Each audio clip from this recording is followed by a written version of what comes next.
Hola comunidad, pues nuevamente con otro video en el que trataremos de explicar aspectos de la historia eh, para entender nuestra realidad actual. Y en este momento me gustaría seguir con el tema sobre los sistemas económicos o cómo empezaron.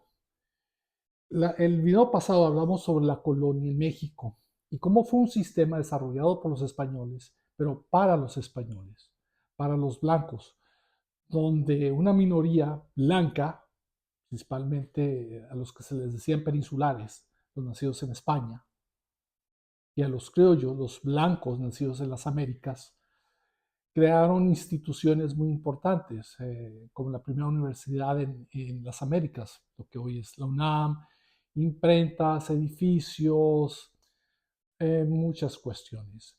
Pero ¿cuál fue la esencia de ese problema? Con instituciones hechas para una minoría, y esa minoría intentaba gobernar a la mayoría, a los de sangre mixta, a los mestizos, que eran sangre de indígena con blancos, y a los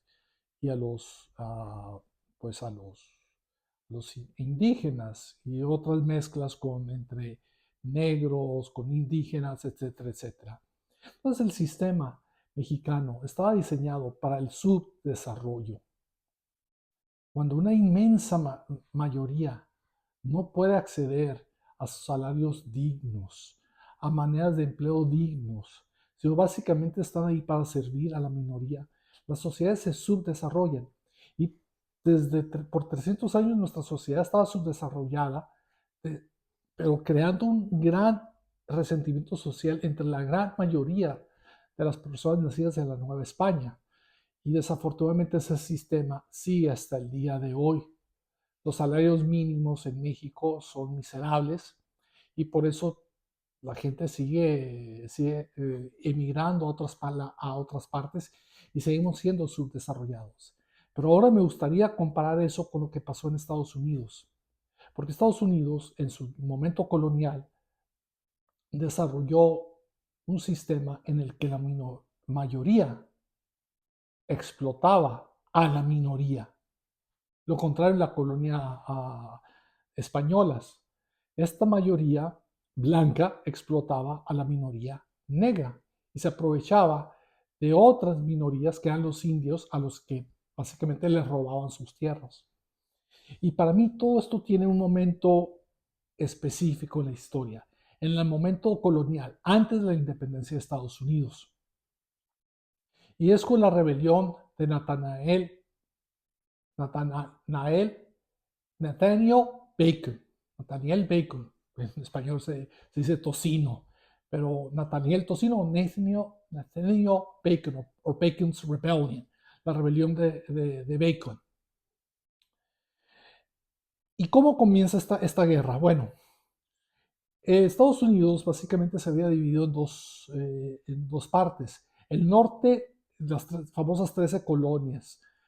Las colonias del norte eran muy frías, era muy difícil tener agricultura, pero las colonias del sur eran de tierras más calientes y eso era permisible para la agricultura, especialmente para el tabaco, que había grandes ganancias que se podían hacer en aquel tiempo. Entonces eso provocó que empresarios llegaran a las partes sureñas de Estados Unidos y empezaran a robar las tierras a los indios para crear sus propias haciendas. Pero al principio las haciendas eran muy pequeñas, apenas se estaban desarrollando y traían a pobres blancos, principalmente de Irlanda y otras partes de las tierras británicas, o de lo que era en aquel tiempo el Imperio Británico, que era Irlanda y la isla de Bretaña. Se los traían, también había escoceses, entre esa gente muy pobre, para que trabajaran en estas tierras,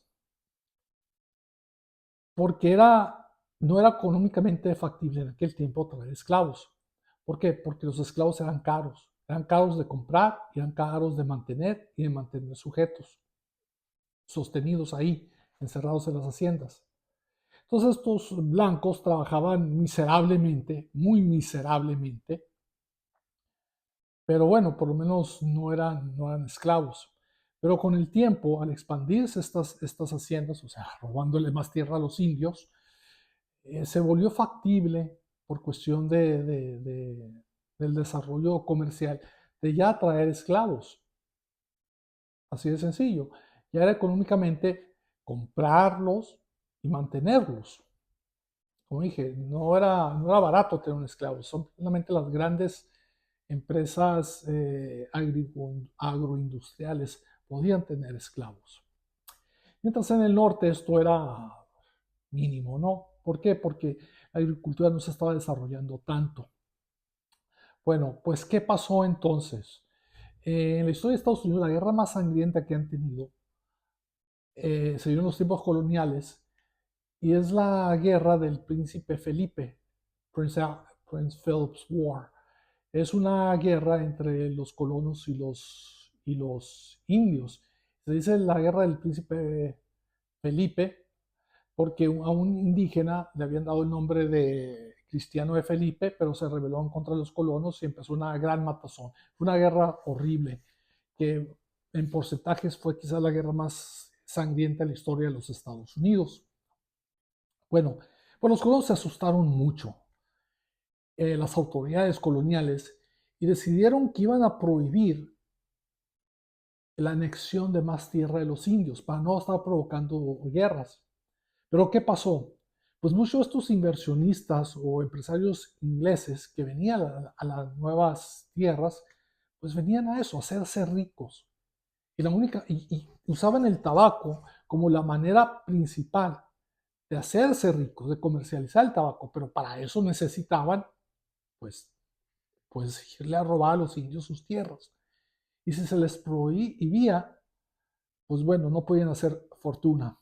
Entonces, ¿qué pasó? Uno de estos empresarios ingleses llamado Nathaniel Bacon, o Nathaniel Tocino en español, dijo, pues no lo acepto, voy a rebelarme. Y se rebeló en contra de las colonias, de la autoridad colonial, y empezó un movimiento.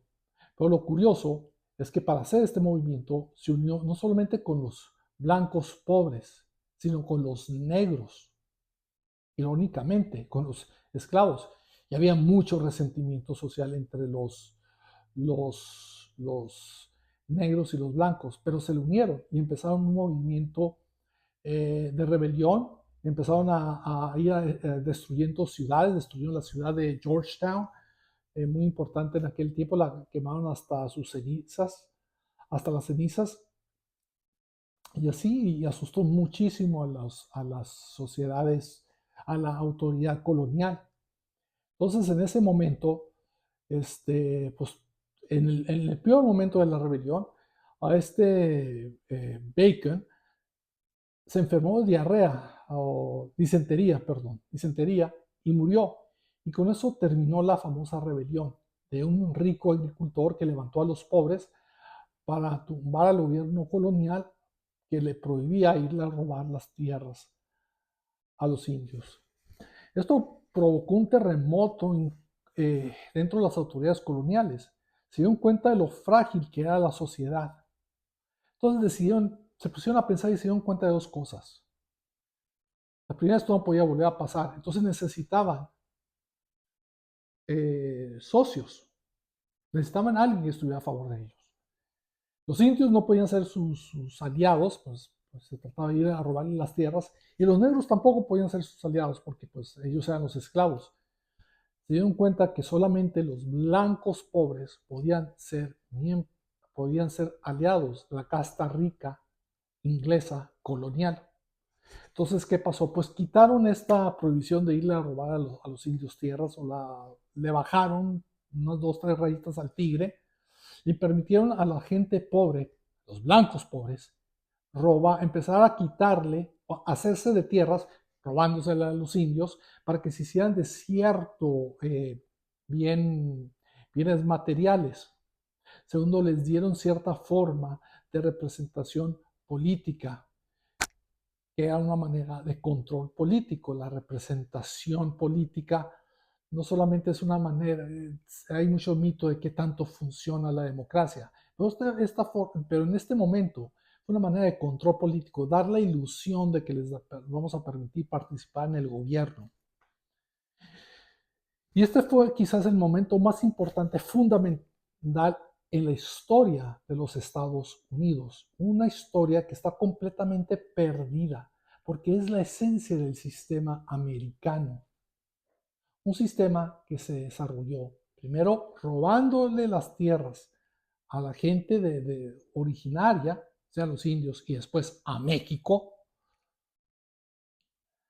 pero muchos años después, pero también el entender que no podían ser enemigos de la mayoría de las personas. La mayoría eran blancos, que la casta millonaria necesitaba de aliados y que solamente los blancos podían aliarse con ellos, pero solamente lo iban a hacer si había algo a su favor.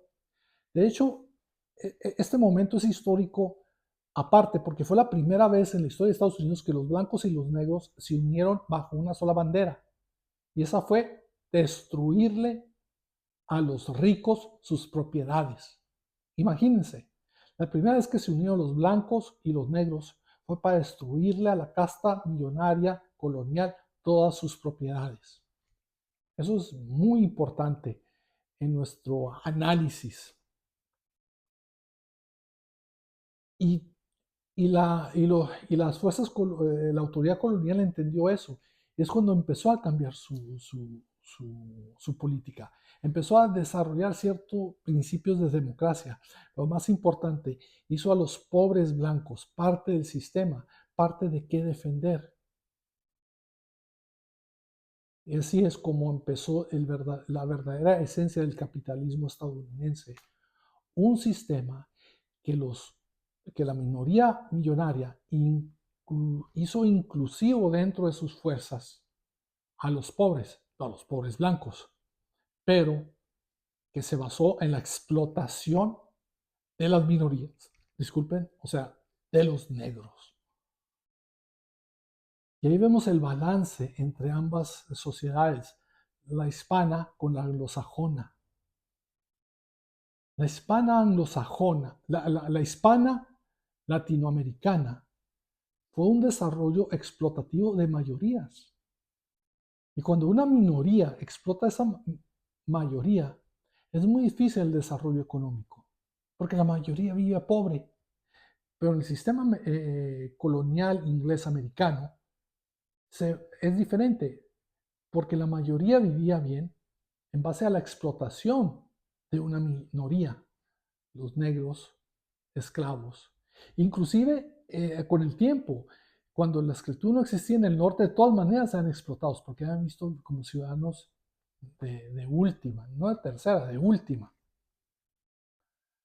Y eso es algo muy importante que debemos de entender para tratar de comprender cómo nuestras sociedades son disfuncionales y cómo la sociedad mexicana y latinoamericana es tremendamente disfuncional porque ese sistema de explotación de la mayoría sigue en pie, como lo he explicado, mientras que Estados Unidos logró hacer otra cosa.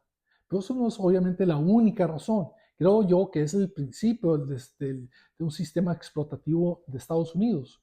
En nuestra siguiente plática vamos a hablar del sistema monetario estadounidense y cómo se desarrolló y cómo fue cuando se le prohibió el uso del papel, del dinero, de la moneda papel, o sea, del dinero independiente del oro y el plata, sino de papel moneda.